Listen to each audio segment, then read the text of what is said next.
Vai, presidente! Presidente! Vai. Bom, pois bem, eu não sou muito bom de discursos. Nossa senhora, velho. Olha as coisas que a gente tem que ouvir.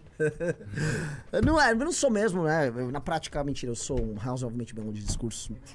E eu queria começar aqui, novamente.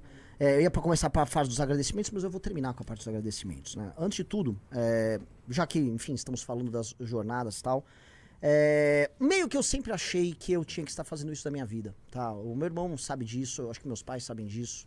Desde criança eu sempre tive essa coisa com história e com política e com poder. Eu sempre fui um rapaz tímido, muito fechado, muito sonhador. E quando você é tímido e fechado, você tende a, enfim, se sentir impotente para mudar as coisas ao redor de você. E aí você imagina as coisas como tem que ser dentro da tua cabeça, né?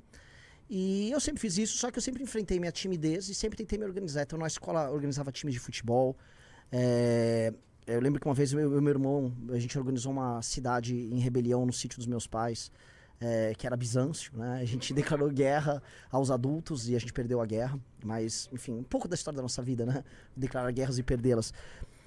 Na faculdade eu montei um partido acadêmico, chamava Movimento Resgate Arcadas, que foi roubado e tomado por amigos. E ele começou com um partido super inovador e tornou-se uma merda no final, mas no pequeno período em que a gente tocou foi magnífico. E depois fundei, junto com meus amigos do Movimento Brasil Livre, com o Pedro, com o Alexandre, com o Kim, com o Riso, com o Gabriel, com o Fred. Se eu estiver esquecendo alguém, por favor, não... Eu já citei o Kim, o Fonão, que está desaparecido, o senhor Fonão, tá? Carratu, o grande Marcelo Carratu. E nós começamos... E havia uma sensação quando a gente fez o impeachment da Dilma, que foi no dia 1, eu falava isso muito com o meu irmão, falei, vamos filmar tudo que vai dar um documentário, porque nós vamos derrubar a Dilma Rousseff. A gente tinha certeza durante todo o processo que a gente ia derrubar a Dilma Rousseff, e nós derrubamos a Dilma Rousseff. Outras vezes que a gente teve nossas missões enfim, em nossos trabalhos, a gente tinha certas dúvidas. Mas essa do partido eu não tive dúvida em momento algum. O Couto sabe disso, o Couto também sentiu isso. Quando a gente começou o processo de montagem do partido, quando a gente chegou nas cores, no preto, amarelo e branco, eu falei na hora, esquece, vai sair. E a gente dava como certo, tanto que a gente deu como certo a montagem do partido o tempo todo. E é uma coisa extremamente arriscada, né? Porque você pode perder todo o dinheiro que você investiu no processo, todas as fichas, ou seja, se você não obtém as fichas no período de 2 anos, você perde todas elas. E eu tinha certeza que nós íamos conseguir. E essa certeza não é certeza só na qualidade das pessoas que trabalham com a gente, na certeza nos milhares de coletores que estavam ao redor do Brasil, nos milhares de amigos, nessa espécie de familiares, né? Nessa família estendida que se foi se tornando o MBL e a missão. É uma certeza quase messiânica, porque eu sei que algumas poucas pessoas, e eu coloco essas milhares nessas poucas pessoas, elas nasceram para isso, tá? E você sentir que você é imbuído de um senso quase místico de colocar seu nome na história, isso faz muita diferença. Porque, por exemplo, o Arthur é um sujeito difícil, o Kim também é um sujeito difícil de lidar, o meu irmão e eu, poxa, a gente morava no mesmo quarto, né, por muito tempo, mas a gente sempre teve personalidades fortes. Todas as pessoas difíceis de lidar, difíceis, as pessoas pontudas no sentido das personalidades, cheias de arestas a parar, para você conseguir colocar elas juntas e elas se encaminharem, é porque você entende, você faz elas entenderem que você tem um processo, esse algo maior que é a vontade sua de não só alterar o mundo ao teu redor. Porque isso tem muito John Lennon, tem muito Zé Fumeta de esquerda que vai falar isso pra você. É sobre uma ambição profunda com que sua vida não tenha sido em vão e que você não tenha sido escravo nela e que você tenha sido original em todas as suas criações. E assim como eu sempre admirei artistas profundamente originais, criadores profundamente originais, generais profundamente originais, líderes profundamente originais, eu sempre falei, nós temos que ser teimosos e nós sempre vamos fazer do nosso jeito. E isso está no DNA do Movimento Brasil Livre e está no DNA da missão, né, que é o nosso slogan secreto, que é, se não for do nosso jeito, não será de jeito nenhum. Esse sempre foi o nosso slogan. E a gente sempre se negou a fazer do jeito dos outros. E toda vez que a gente fez do jeito dos outros, a gente se deu mal e a gente se sentia culpado, a gente se sentia sujo. Que era como se a gente estivesse violando a nossa integridade, a nossa real personalidade. E a gente nunca se deixou ser assim. E a gente sempre adotou o caminho difícil e o caminho estranho. E a gente acabou encontrando pessoas difíceis e estranhas no caminho. Naturalmente, nós fomos negados pelos adversários. E hoje eu não quero ficar falando de todos os adversários que agora estão, né, com, nossa, olha só, que recalque eles estão sentindo. Dane-se. Eles nunca foram adversários pra gente, porque eles são apenas, vamos dizer, parte do processo. A história é sobre a gente. A história da nossa geração, as pessoas que vão viver nos anos 20, 30, 40, 50 desse século no Brasil, viverão a história que nós vamos escrever. Essa história é sobre a gente. Então a gente não tem que se preocupar se tem um bolsominion ou um petista rasgando o cu agora. Não é sobre eles. Não é sobre eles, nunca foi sobre eles. Do impeachment da Dilma, o papel que nós vamos ter nas próximas eleições é sobre a gente. E é sobre as decisões e a coragem que a gente vai ter e a integridade que a gente vai ter em ser original em absolutamente tudo. Em colocar o nosso nome e o nosso estilo e a nossa cara em todas as coisas. Se você é um jovem que está querendo fazer política no interior do Maranhão, saiba que você vai ser original, com as nossas cores. Saiba que se você está aqui escrevendo uma tese lá na Valete, como os nossos intelectuais, como a galera que pensa, seja original com as nossas cores. Nós queremos todos que estejam ao nosso redor que exerçam sua subjetividade e sua originalidade com as nossas coisas. É por isso que ninguém entende. Por isso que as pessoas falam, é o Dirceuzinho mandando. Não tem ninguém sendo pau mandado de ninguém aqui. Todo mundo aqui tem a possibilidade de exercer essa subjetividade, essa capacidade única de colocar o seu próprio nome na história. E a gente é um bonde de pessoas que vai colocar o nome na história. A história não será sobre nossos inimigos. Eu não vou citar nossos inimigos aqui. A história não será sobre os nossos adversários.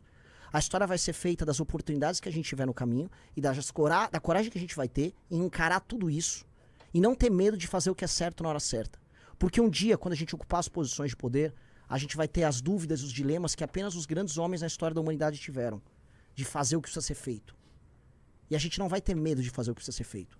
Porque muitos homens antes da gente, aqui nesse país castigado pelo sol, tropical, abafado, tiveram muito medo de fazer o que precisava ser feito na hora certa. E hesitaram e procuraram ou o dinheiro ou o conforto de fazer parte da elite. A gente não nasceu para fazer parte da elite. A gente não nasceu para fechar um grande acordo no final. A gente não nasceu para se estabelecer e ter um cargo, um mandato. A gente não nasceu sequer para ficar rico como um fim em si mesmo. A gente nasceu para derrubar e construir algo muito novo no lugar. Muito novo. Aproveitando toda a potencialidade das pessoas mais criativas e mais inteligentes, que já sabem, essas pessoas já existem, as pessoas já sabem que vão construir o Brasil com a gente. As melhores pessoas já identificaram a missão. Elas já estão conosco. E aí é uma questão apenas de o eleitor descobrir na hora certa.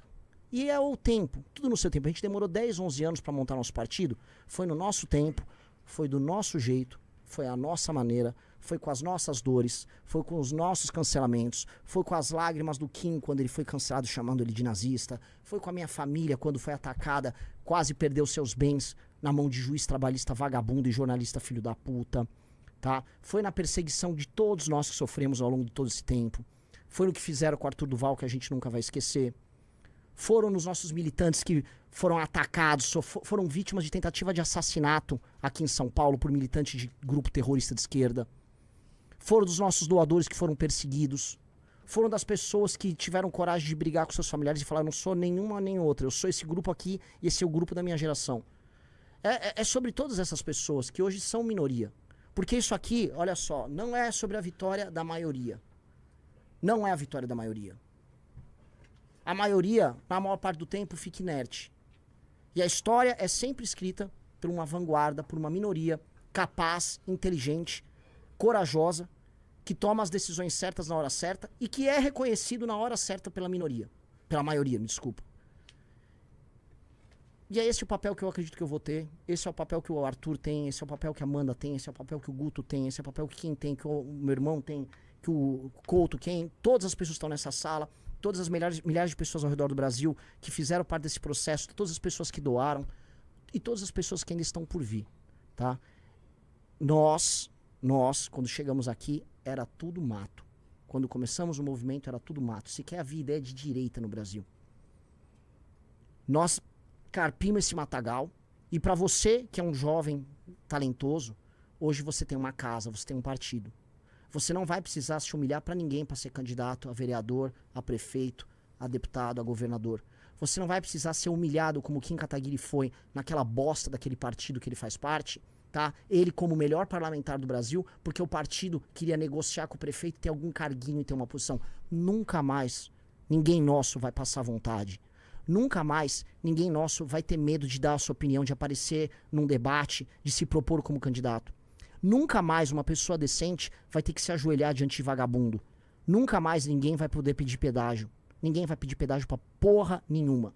A única coisa que a gente exige de vocês, sejam as melhores pessoas possíveis, sejam as pessoas mais inteligentes possíveis e sejam leais aos seus. E honrem todos aqueles milhares de homens e mulheres que se sacrificaram pra caralho pra botar esse partido de pé. Milhares de homens e mulheres, enquanto talvez você que tá me ouvindo tava em casa curtindo, ou tava no seu trabalho, tava construindo sua vida, elas estavam renunciando à própria vida, renunciando a ganhos, renunciando a tudo aquilo que poderia ser bom, bacana, gostoso, em nome de um projeto maior que você vai desfrutar. Então você que vai se aproximar na hora certa, você que vai ser aluno da academia, você que vai ser nosso candidato, honre a porra da tua casa, que deu muito trabalho pra gente construir ela. E mais do que isso, essa casa é só o começo. Esse aqui, a missão, se ela é metaforicamente uma casa, um dia ela vai ser um palácio, como o Palácio dos Bandeirantes, ou o Palácio das Esmeraldas em Goiás, ou todos os outros palácios que os governadores administram no Brasil. E um dia a nossa casa será o Palácio do Planalto. Isso está escrito na história, e isso será nosso. A história é nossa, tá na nossa mão, bora construir. Valeu, galera.